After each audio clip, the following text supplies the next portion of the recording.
Aujourd'hui, on est le 11 octobre et c'est seulement maintenant que je publie ma vidéo de conclusion de ma série Je m'auto-coach pendant 12 semaines. Alors il y a deux raisons principales qui m'ont retardé à la diffusion de cet épisode. La première raison, c'est un peu le manque de temps quand même. Et la seconde raison, c'est un peu cette appréhension que j'avais de faire cet épisode et de conclure ce parcours de 12 semaines et de me poser des questions avec honnêteté et sincérité si j'avais atteint mes objectifs et si je n'avais pas fait tout ça pour rien ou au contraire si ça avait été bénéfique. Eh bien, c'est ce que nous allons voir dans cet épisode. Quand j'ai commencé ce parcours de 12 semaines, j'avais défini des objectifs simples et le contexte dans lequel ce parcours de 12 semaines s'inscrivait, c'était une phase dans ma vie où j'avais perdu cette rigueur vis-à-vis de mon alimentation et vis-à-vis de ma pratique sportive. Sans pour autant que je me sois totalement laissée aller à ce moment-là, mais j'avais un petit peu mis le pied dans une spirale négative et je voulais vraiment mettre un terme. J'en avais marre en fait, je voulais mettre un terme à cette spirale négative et je voulais reprendre en main mon alimentation et ma pratique sportive. Le truc c'est que j'avais besoin d'être accompagnée, mais en même temps je savais aussi, puisque je connais les coachs qui sont dans l'industrie du fitness et du bien-être, j'avais besoin d'une souplesse qu'à ma connaissance aucun coach ne sait donner dans son accompagnement, donc je pouvais m'adresser finalement qu'à moi-même. C'est pour ça que je me suis dit, écoute, je vais m'auto-coacher Anaïs, allez on y va.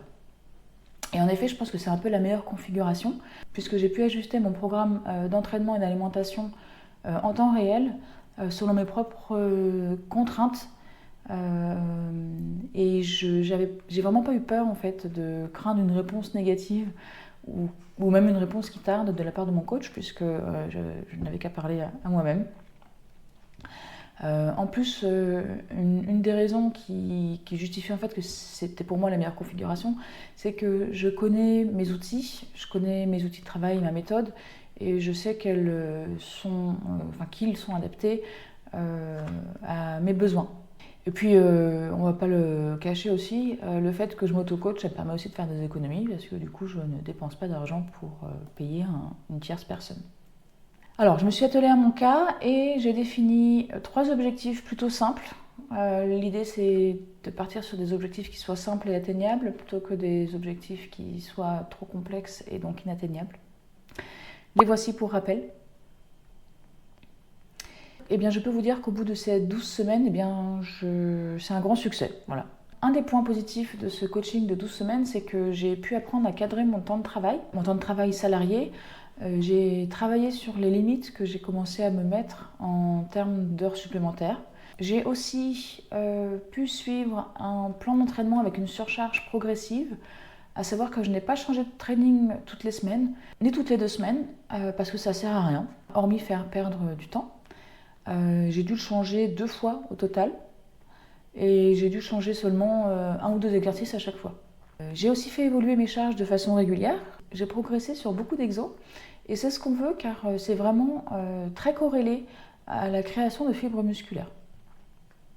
Et puis pour finir, j'ai bien respecté mon plan alimentaire et même si je ne mangeais pas trop sale avant de commencer ce programme de 12 semaines, j'ai quand même, durant ces 12 semaines, priorisé vraiment tout le temps des ingrédients de qualité et je pense que ça a été un game changer dans mon bien-être intérieur. J'en parlerai plus en détail, mais mes douleurs chroniques à la vésicule biliaire se sont beaucoup atténuées, ma digestion s'est améliorée, j'ai un regain d'énergie, etc. C'est génial en fait, j'ai un avant-après énorme. Et puis aussi, je ne l'avais pas listé en objectif, mais je peux dire que grâce à ces 12 semaines, j'ai eu un changement profond sur mon mental parce que je me suis attelée à beaucoup travailler sur mes croyances et j'ai beaucoup retravaillé mes pensées. Par exemple, quand je sentais que je commençais à me trouver des excuses pour ne pas aller au sport, je me suis efforcée de trouver la vraie raison, le vrai nœud du problème, du pourquoi je n'avais pas envie d'aller au sport. Et j'ai du coup identifié beaucoup de fausses excuses pour ne pas aller au sport. Et les excuses du genre je suis fatiguée sont une fausse excuse. En fait, ce ne sont pas des excuses. Je me suis forcée à y aller durant ces 12 semaines, même quand j'étais fatiguée. Et devinez quoi? Eh bien, on devient fatigué quand on ne fait pas du sport. Et on gagne de l'énergie quand on en fait. J'ai aussi travaillé sur la vision que j'ai du sport. Au lieu de me dire que c'est chiant d'y aller, je me force à me dire que c'est prendre soin de soi, que c'est un acte d'amour que je me donne. Et je me suis aussi beaucoup forcée à verbaliser le fait que j'ai de la chance d'être valide, j'ai de la chance de pouvoir me mouvoir sans problème. Je peux faire l'usage de tous mes membres. Et beaucoup de gens n'ont pas cette chance. Et le fait de le dire, de me le répéter, ça permet de remplacer les pensées négatives du fait que le sport c'est chiant. Oui, ça prend du temps. Oui, c'est chiant d'aller à la salle de sport. Oui, on peut faire plein de choses à la place d'aller au sport. Mais aller au sport, encore une fois, c'est un acte d'amour et c'est prendre soin de soi.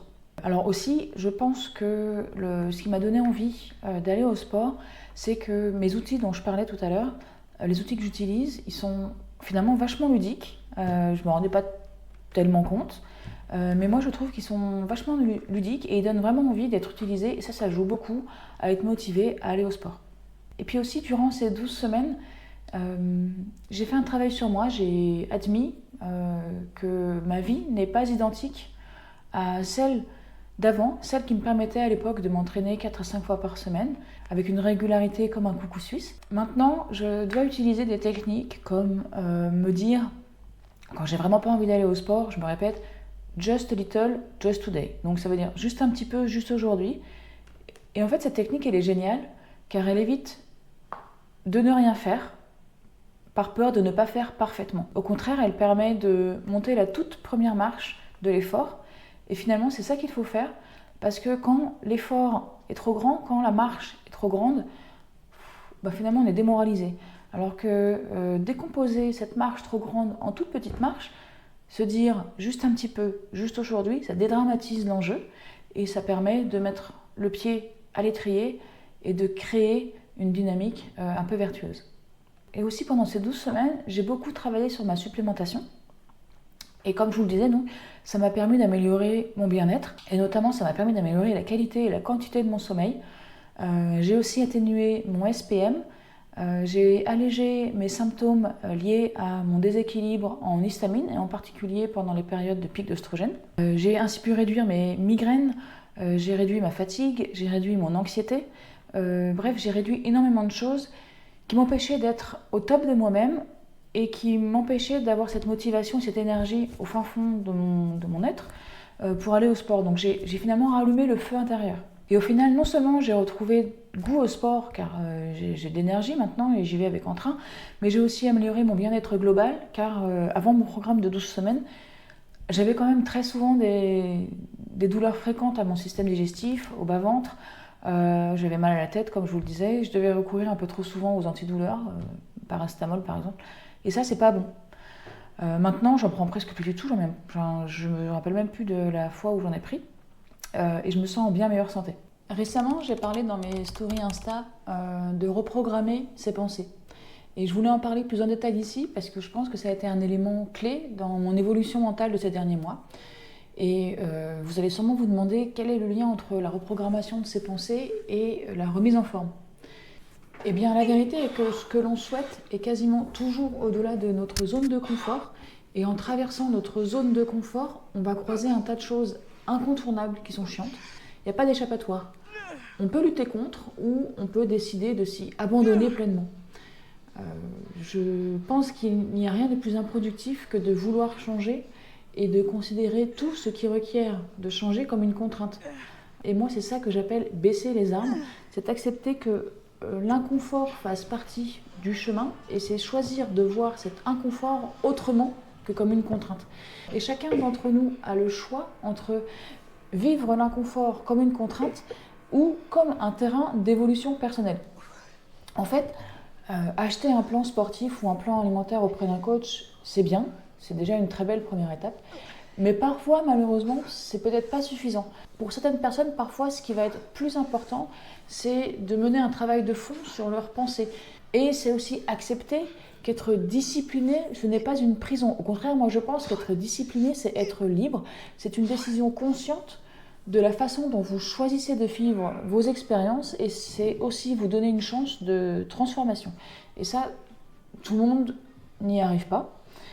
Et donc moi, récemment, j'ai beaucoup travaillé dessus. J'ai moi-même compris que j'avais un gros travail à faire sur mes pensées. Et je m'y suis attelée. Et donc j'ai travaillé sur des blocages que j'avais vis-à-vis du sport, que je voyais trop comme une contrainte. Maintenant, je le vois plus comme un acte d'amour et de soin envers moi et envers mon moi futur. Et ça, je pense que ça change tout. Alors bien évidemment, ce n'est pas entièrement derrière moi. C'est un travail que je continue de faire chaque jour, car chaque jour, j'ai ces pensées négatives qui reviennent. Et c'est ce que je trouve beau dans le sport en général et dans le bodybuilding en particulier, parce que beaucoup pensent que le bodybuilding, c'est juste soulever des poids, que c'est faire de la gonflette, etc. Mais pour moi, c'est bien plus que ça. Quand j'ai commencé le bodybuilding il y a 13 ans, le bodybuilding m'a appris à continuer d'avancer, même quand les résultats ne se voyaient pas tout de suite. Et ce sport, finalement, ce qu'il m'a enseigné au début, c'était la patience. Ça m'a aussi donné une confiance en mes capacités et un nouveau regard sur mes limites, parce qu'à force de repousser mes limites au sport, en termes de charge de travail, je me suis rendu compte que j'étais capable de faire bien plus que ce que je croyais. Et puis alors aussi, bien sûr, il y a l'esthétisme. Le bodybuilding m'a permis de transformer ma silhouette.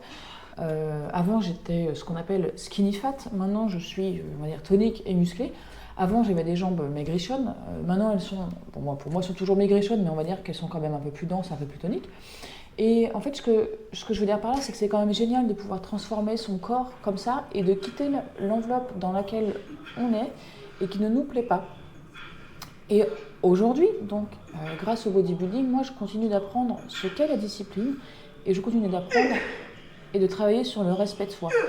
Oui, le bodybuilding me sculpte physiquement, mais surtout, je pense, pour moi, il m'aide à construire mon esprit et mon mental. Et puis, à travers le bodybuilding et à travers le sport, au-delà de l'esthétisme et du mental, je construis aussi ma santé d'aujourd'hui et ma santé de demain. Grâce à mon sport et grâce aussi à l'alimentation, je soigne mon système hormonal, je construis mon métabolisme, j'améliore mes capacités cognitives, je limite aussi mes risques de maladies métaboliques et cardiovasculaires, je repousse aussi la ménopause et puis je réduis aussi mon risque d'ostéoporose. Bref, je construis ma santé d'aujourd'hui, mais également celle de demain, et c'est ça qui est très important pour moi. Pour résumer, le bodybuilding, ce n'est pas juste une histoire de muscles, c'est un art de vivre, et je ne peux que recommander de s'y mettre.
Comme je sais que ce qui est le plus dur, c'est de monter cette première marche, j'aimerais vous proposer 2 nouvelles offres. La première est sur le plan alimentaire. Je sais que beaucoup d'entre vous, vous êtes perdus face à l'alimentation, que vous ne savez pas si vous mangez assez, si vous mangez trop, que vous ne savez pas non plus si vos micronutriments sont équilibrés. Vous ne savez pas non plus faire un plan alimentaire qui soit respectueux de vos besoins, de votre santé et adapté à vos objectifs.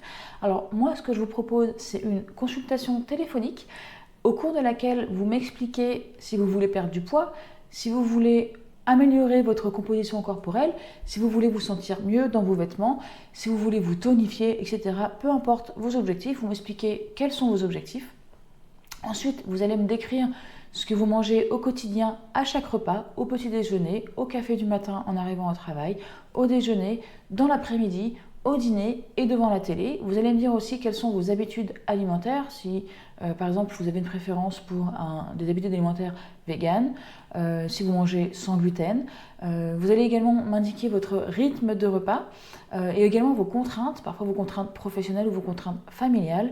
Et moi, à la fin, je vous préparerai mes recommandations nutritionnelles avec un plan alimentaire qui soit respectueux de vos besoins et adapté à vos objectifs. Avec aussi un plan alimentaire qui soit basé sur des aliments que vous mangez, avec différentes alternatives pour chaque repas, comme ça vous n'êtes pas contrainte et vous avez la possibilité de choisir ce qui vous plaît à chaque repas, chaque jour. D'ailleurs, à ce sujet, il semblerait que mon approche nutritionnelle soit pas trop mal, car c'est un petit peu systématiquement le retour que j'ai de mes clientes qui sont à chaque fois ravies des recommandations nutritionnelles que je leur donne. Elles se sentent rassasiées, elles se sentent ravies des différentes options qu'elles ont à chaque repas. Ça leur garantit une souplesse qu'elles apprécient beaucoup. Elles se sentent toutes bien mieux en termes d'énergie. Leur transit pour beaucoup s'est amélioré. Bref, si c'est une offre qui vous intéresse, n'hésitez pas à m'envoyer un message privé sur Instagram et je vous passerai toutes les infos. Ensuite, la seconde offre à laquelle j'ai pensé, c'est de faire un coaching sportif de groupe pendant 4 semaines avec un support WhatsApp. Je vous proposerai donc un programme d'entraînement en salle avec des exercices qui s'adressent même à vous, mesdames, qui n'avez jamais mis un pied dans une salle de sport, parce que les plans sportifs que je construis, ils sont super faciles et super ludiques. Ils incluent toujours beaucoup d'informations, notamment des descriptions, mais également des dessins et des liens vidéo vers les exercices que je vous invite à faire. Donc il n'y a aucun risque de vous tromper. Et puis pour que ce soit faisable pour tout le monde, je mettrai bien sûr des variantes pour les débutantes. Et là, dans ma tête, j'ai déjà fait un training qui est focus fessier, sangle abdominale et les bras. Ça sera un programme entre 2 et 3 semaines par séance. Il faudra un petit peu moins d'une heure, allez max 1 heure pour faire chaque séance. Et ce programme, je suis persuadée qu'il ira à toutes les femmes qui cherchent à raffermir leurs cuisses et leurs fessiers, à avoir le ventre un petit peu plus plat et aussi à avoir des bras un peu plus toniques. Et le groupe WhatsApp, il servira à poser vos questions, il servira aussi à vous encourager mutuellement et puis à trouver du soutien car la force vient du collectif. Et bien entendu, si vous souhaitez partager des vidéos de vos exécutions d'exercices, n'hésitez pas, ce groupe sera parfaitement adapté à ça. Et moi, je commenterai vos vidéos en retour et je vous dirai éventuellement s'il y a des choses à corriger sur votre exécution. Ça aussi, donc si ça vous intéresse, vous m'écrivez un message sur Instagram et je vous passerai les détails. Et si ça peut vous convaincre, voici quelques retours clientes des femmes que je coach actuellement et que j'ai coachées dans le passé, qui sont ravies de leur programme d'entraînement. Bien entendu, parmi ces femmes, il y a des femmes qui n'ont jamais mis une seule fois le pied dans une salle de sport, mais elles ont été parfaitement guidées par leur programme d'entraînement et aujourd'hui, elles n'ont plus aucune gêne ni aucune peur à faire leurs entraînements dans une salle de muscu. Voilà, cette vidéo arrive à sa fin. J'espère que mon parcours de 12 semaines vous aura plu. Peut-être qu'il vous aura inspiré, peut-être qu'il vous aura motivé et auquel cas c'est génial. Si jamais l'une ou l'autre des offres dont je viens de parler vous intéresse, alors n'hésitez pas à m'écrire sur Instagram, à m'envoyer un MP et je vous passerai toutes les infos. Je vous fais des gros bisous et puis je vous dis à bientôt peut-être pour une nouvelle vidéo sur YouTube.